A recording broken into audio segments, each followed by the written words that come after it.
திருப்பரங்குன்றம் முதல் பழமுதிர் சோலை வரை முருகனின் கோயில்களின் வரலாறு என்ன? ஒவ்வொன்றாக பார்க்கலாம்.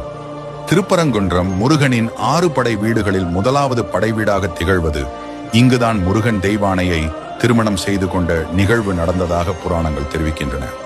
திருச்செந்தூர் முருகனின் அறுபடை வீடுகளில் 2ஆம் படை என்று போற்றப்படும் சுப்பிரமணிய சுவாமி கோயில் அமைந்துள்ளது. இவ்விடத்தில் முருகன் சூரபத்மனை அழித்ததாக கந்த புராணம் கூறுகிறது.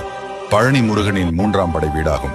நாரதர் சிவனுக்கு அளித்த ஞானப்பழம் தனக்கு கிடைக்காததால் முருகர் கோபம் கொண்டு ஆண்டியின் கோலம் பூண்டு இந்த திருத்தலத்தில் தங்கிவிட்டதாக புராணங்களில் கூறப்படுகிறது. சுவாமிமலை முருகனின் 4வது படை வீடு ஆகும். இங்கு முருகன் தனது தந்தையான சிவனுக்கு பிரணவ மந்திரத்தின் பொருளை கூறினார். திருத்தணி முருகனின் 5ஆம் படை வீடு ஆகும். இவ்விடத்தின் மலையின் வள்ளியை முருகன் திருமணம் செய்து கொண்ட தலமாகும். பழமுதிர் சோலை முருகனின் 6ஆம் படை வீடாகும். முருகப்பெருமான் சிறுவனாய் வந்து அவ்வையார் சோதித்தது இங்குதான் என நம்பப்படும் இடம்.